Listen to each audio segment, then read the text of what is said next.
نحمده ونصلي على رسوله الكريم اما بعد فاعوذ بالله من الشيطان الرجيم بسم الله الرحمن الرحيم ولا يفلح الساحر حيث أتى صدق الله العظيم وصدق رسوله النبي الكريم ونحن على ذلك لمن الشاهدين والشاكرين والحمد لله رب العالمين۔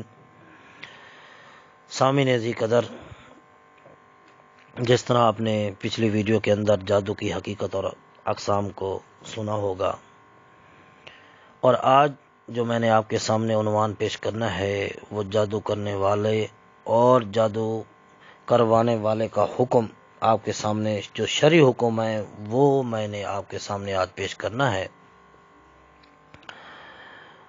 سحر، جادو ان اعمال کو کہا جاتا ہے جن میں کوئی شخص کفریہ اور شرکیہ کلمات کے ذریعے شیاطین سے اپنا مستقل ناطہ جوڑتا ہے، جس کی تفصیل آپ نے پچھلی ویڈیو میں جادو کی حقیقت میں سن لی تھی۔ تو جادوگر کا حکم شرعی کیا ہے وہ آپ کے سامنے میں نے پیش کرنا ہے۔ وہ جادوگر وہی لوگ ہوتے ہیں جو ان شیاطین سے اپنا تعلق جوڑ کے ایک غیر مقصد چیز کو اپنے مد نظر رکھ کے، برے اعمال کو اپنے مد نظر رکھ کے، لوگوں کے اندر تفریق اور جدائیاں اور لوگوں کی ہلاکت کو مد نظر رکھ کے لوگوں کو ذلیل کرنے کے لیے یہ عمل کرتے ہیں۔ تو ایسے لوگوں کا حکم کیا ہے؟ ذرا توجہ کیجیے گا۔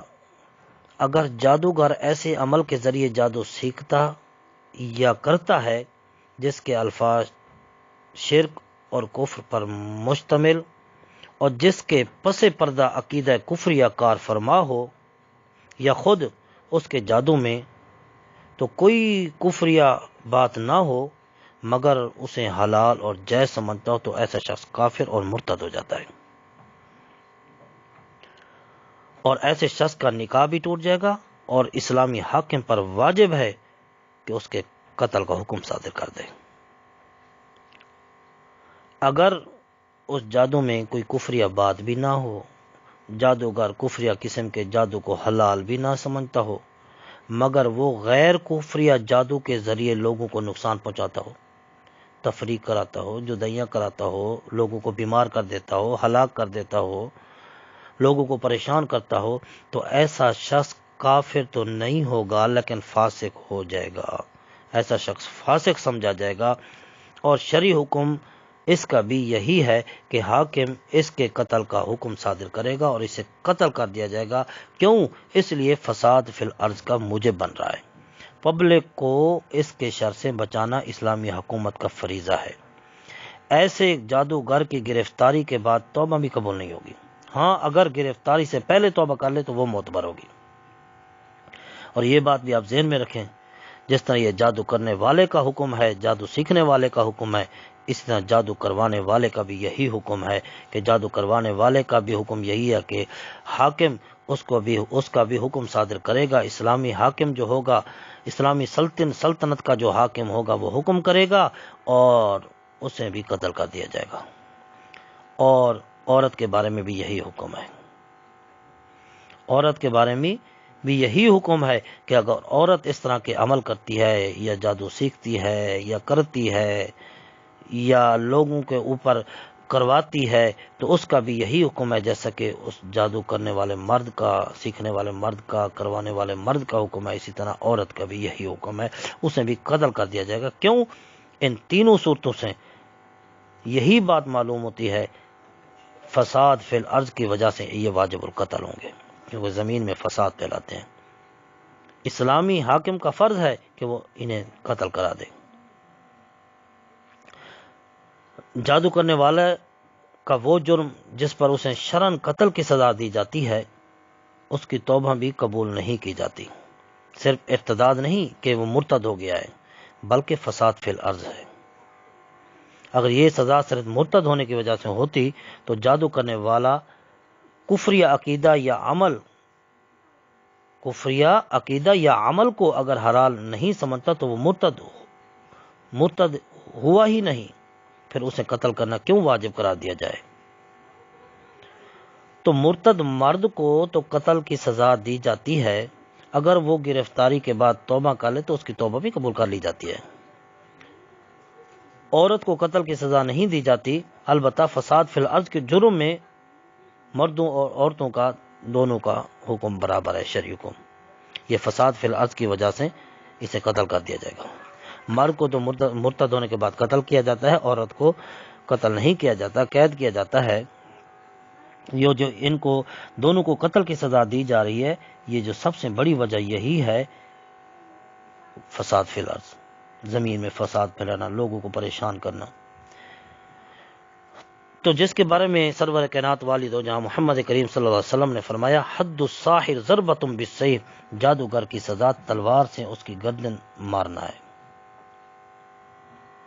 اور ایک اور حدیث آپ کے سامنے پیش کروں، اور اصل حدیث میں آپ کے بعد میں پیش کروں گا، جس کی تائید کے لیے میں یہ حدیث آپ کے سامنے پیش کر رہا ہوں۔ علیکم بسنتی و سنت الخلفاء الراشدین المہدیین تمسکوا بها وعضوا علیہا بالنواجذ۔ فرمایا کہ تم میری اور میری ہدایت یافتہ خلفاء راشدین کی سنت کی اتباع واجب ہے۔ فرمایا کہ تم پر میری اور میرے ہدایت یافتہ خلفاء راشدین کی سنت کی اتباع واجب ہے۔ اللہ کے نبی نے فرمایا اور مضبوطی سے تھامو اور داڑھوں سے پکڑے رکھو۔ تو ایک اور حدیث میں اللہ کے نبی نے فرمایا کہ میرے بعد آنے والے دو خلفاء کی اقتداء کرنا، ابو بکر اور عمر کی۔ تو میرے دوستو، اس حدیث میں خلفاء راشدین کی عمومی اتباع کے علاوہ بالخصوص پہلے دو خلفاء کی اتباع اور اقتداء کی طرف آپ صلی اللہ علیہ وسلم نے امت کی توجہ دلائی ہے۔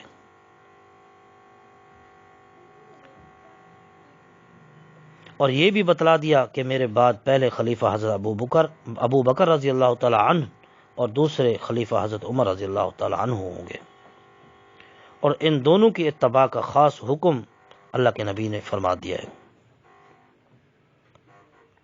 حضرت عمر رضی اللہ تعالی عنہ کے بارے میں ایک حدیث میں عجیب ارشاد فرمایا ان الحق لیجری علی لسان عمر، فرمایا کہ حق عمر کی زبان پر جاری ہوتا ہے۔ یہ تینوں احادیث یہاں اس لیے نقل کر رہا ہوں، اس لیے آپ کے سامنے میں پیش کر رہا ہوں، آگے حضرت عمر رضی اللہ تعالیٰ عنہ کا ارشاد پڑھ کر کوئی یہ نہ سوچے کہ یہ ایک صحابی یا ایک حاکم وقت کا فیصلہ ہے، یہ نہ سمجھے۔ اس لیے میں نے یہ آپ کے سامنے احادیث مبارکہ پیش کی ہیں۔ وہ حدیث کیا ہے وہ فیصلہ کیا ہے جو میں آپ کے سامنے پیش کرنے لگا ہوں؟ حضرت فضیلہ بن عبید رضی اللہ تعالی عنہ فرماتے ہیں کہ امیر المؤمنین سیدنا عمر ابن خطاب رضی اللہ تعالی عنہ نے ایک فرمان جاری فرمایا کہ جادوگروں کو قتل کر دیا جائے، تو ہم نے 3 جادوگروں کو قتل کیا۔ حضرت فضالہ رضی اللہ تعالی عنہ کی اس روایت سے معلوم ہوتا ہے کہ خلافت راشدہ کے دور سے جادوگر کے اس شرعی حکم پر عمل شروع ہو گیا تھا، اور حضرت عمر رضی اللہ تعالی عنہ نے جادوگروں کے قتل کا حکم دیا، اور کئی صحابہ تھے، سب صحابہ نے خاموشی اختیار کی، کسی نے کوئی اعتراض نہیں کیا۔ تو معلوم ہوا جادوگروں کا قتل یہ شرعن حکم ہے۔ اور ایک اور واقعہ آپ کے سامنے میں پیش کرتا ہوں، بات ختم کرتا ہوں۔ امام بخاری نے اپنی صحیح بخاری میں نقل کیا ہے کہ ام المؤمنین اما عائشہ صدیقہ طیبہ طاہرہ رضی اللہ تعالی عنہا پر جادو ہو گیا، ان کی لونڈی نے جادو کیا اور اس لونڈی کو بھی قتل کر دیا گیا۔ ام المؤمنین سخت بیمار ہو گئیں، چارپائی پر پڑ گئی تھی، یعنی بہت ہی بیمار ہو گئی تھی۔ ایک آدمی آپ کے پڑوس میں آیا تو اس نے کہا کہ ام المؤمنین پر جادو کیا گیا ہے اور جادو بھی ہلاکت کا ہوا ہے، یعنی یہ ختم ہو جائے، دنیا سے رحلت فرما جائے۔ ام المؤمنین اما عائشہ صدیقہ رضی اللہ تعالی عنہا نے پوچھوایا، بھیجا دوبارہ پیغام، جس نے کہا بھی جادو ہوا ہے اور ہلاکت کا جادو ہوا ہے، اس سے پوچھ کے وہ اما عائشہ صدیقہ رضی اللہ تعالی عنہ نے فرمایا کہ یہ جادو کرنے والا ہے کون؟ تو اس نے کہا کہ ایک عورت ہے اور اس وقت وہ آپ کے پڑوس میں کہیں موجود ہے. اس وقت اس نے ایک بچہ اٹھا رکھا ہے جس نے اس عورت پر پیشاب کر دیا ہے. اس بچے نے حضرت ام المؤمنین نے فوراً قریب کے گھروں میں ان علامات والی عورت کا پتہ چلایا تو آپ کی لونڈی ایک گھر میں ایک بچہ گود میں لیے بیٹھی تھی اور اس بچے نے اس پر پیشاب کیا ہوا تھا. جب اسے بلایا گیا تو اس نے اقرار کیا کہ واقعی میں نے ہی ام المؤمنین پر ہلاکت کا جادو کیا ہے. ام المؤمنین اما عائشہ صدیقہ رضی اللہ تعالی عنہا نے فرمایا کہ میں نے تو تمہیں مدبرہ بنا دیا ہے. مدبرہ اس کو کہتے ہیں کہ میرے مرنے کے بعد تو آزاد ہو جائے گی. تو اما عائشہ صدیقہ رضی اللہ تعالیٰ عنہ نے فرمایا کہ میں نے تو آپ کو کہہ دیا تھا کہ میں نے مرنے کے بعد تو آزاد ہو جائے گی, تو میرے اوپر یہ جادو کیوں کیا ہلاکت کا؟ اس نے کہا کہ شرط بھی یہی تھی کہ آپ نے یہی شرط لگا دی میرے مرنے کے بعد تو آزاد ہو جائے گی. میں نے کہا جب آپ جلتی دنیا سے جائیں اور میں آزاد ہو جاؤں. آپ کا حل بھی یہی تھا میری آزادی کا, اور تو کوئی حل نہیں تھا. تو میرے دوستو, یہ جادو اما عائشہ صدیقہ رضی اللہ تعالی عنہا پر بھی چل گیا تھا. ان پر بھی یہ جادو چل گیا تھا. تو صحابہ کرام رضوان اللہ علیہم اجمعین کے ذمہ لگایا گیا اور ان سے اس جادوگر سے پوچھا گیا, وہ آدمی جس نے کہا کہ اما عائشہ صدیقہ رضی اللہ تعالیٰ عنہ پر جادو ہے, اس سے یہ بھی پوچھا گیا کس نے کیا, اس نے یہ بھی بتلا دیا. پھر اما عائشہ صدیقہ رضی اللہ تعالیٰ عنہ نے یہ بھی پوچھوایا کہ اس سے پوچھو کہ اس کا حل کیا ہے, اس کا علاج کیا ہے, میں تو اتنی بیمار ہو گئی ہوں. تو مجھے معلوم ہوا کہ یہ جادو کی وجہ سے میں بیمار ہو گئی ہوں. امام محمد رحمۃ اللہ علیہ موطا میں امام محمد رحمۃ اللہ علیہ کی روایت ہے, ام المؤمنین کو جب یہ پتہ چلا نا میں بیمار ہو گئی ہوں, یہ جادو کی وجہ ہے, تو اس سے یہ علاج بھی پوچھوایا. تو پتہ ہے اس شخص نے کیا جواب دیا؟ فرمایا کہ 2 ایسے کنویں تلاش فرمائیں جو ساتھ ساتھ واقع ہوں اور جن کو ایک ہی چشمے سے پانی مل رہا ہو. ان کے پانی سے غسل فرمائیں تو سحر باطل ہو جائے گا, ختم ہو جائے گا, یہ جادو کے ساتھ ختم ہو جائے گے. تو صحابہ رضوان اللہ علیہ مجمعین نے ایسے 2 کنویں تلاش کر کے وہاں سے پانی لا کر اما عائشہ صدیقہ رضی اللہ تعالی عنہ کو دیا, اور اما عائشہ صدیقہ رضی اللہ تعالی عنہا نے وہ اس پانی سے غسل فرمایا اور صحت یاب ہو گئی. تو میرے دوستو, سحر کرنے والی عورت کو قتل کرا دیا گیا, جو اس نے جادو کے لونڈی کو قتل کرا دیا گیا. تو آخری بات میں کرتا ہوں, تو یہ جادو ایک ایسی چیز ہے کہ انسان کو پتہ نہیں کہاں سے کہاں تک پہنچا دیتی ہے, انسان کو قبر کا منہ دکھا دیتی ہے. اور ایسے کرنے والوں کا بھی آج آپ نے حکم سن لیا کہ شرعاً حکم یہی ہے کہ انہیں قتل کر دیا جائے. تو میرے دوستو, اما عائشہ صدیقہ رضی اللہ تعالی عنہا کے پاس وہ معوذتین بھی تھیں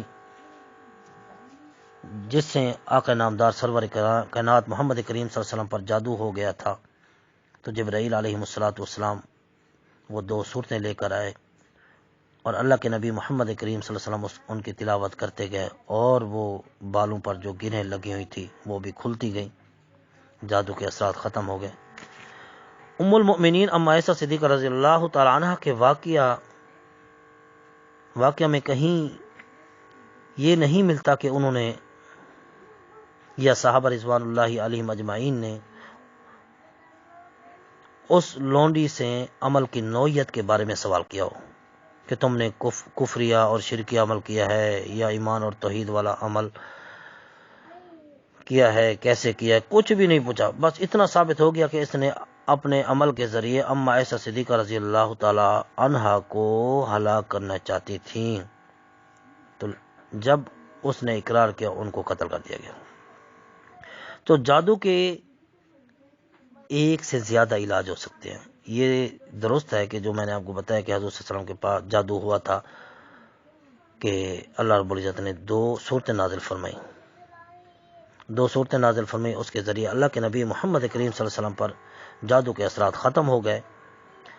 اور اس سے یہ نہیں سمجھنا چاہیے, قطعاً یہ مطلب نہیں کہ سحر کا علاج ان 2 صورتوں تک محدود ہے. اگر ایسا ہوتا تو سید المفسرین ام المؤمنین اما عائشہ صدیقہ طیبہ طاہرہ اس شخص سے کبھی نہ پوچھتی کہ اس کا علاج کیا ہے.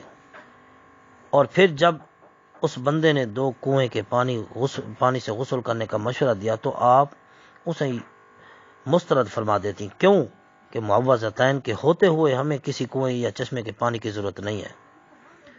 جس طرح آخری بات کر رہا ہوں، جس طرح میرے دوستو جادو کے اقسام آپ پچھلی ویڈیو میں سن چکے ہیں کہ ان کی کوئی حد نہیں ہے. جتنے جادوگر ہیں اتنے جادوگروں کے اقسام ہیں، اور سحر کے ذریعے پھیلائے جانے والے فتنوں کا کوئی شمار نہیں ہے.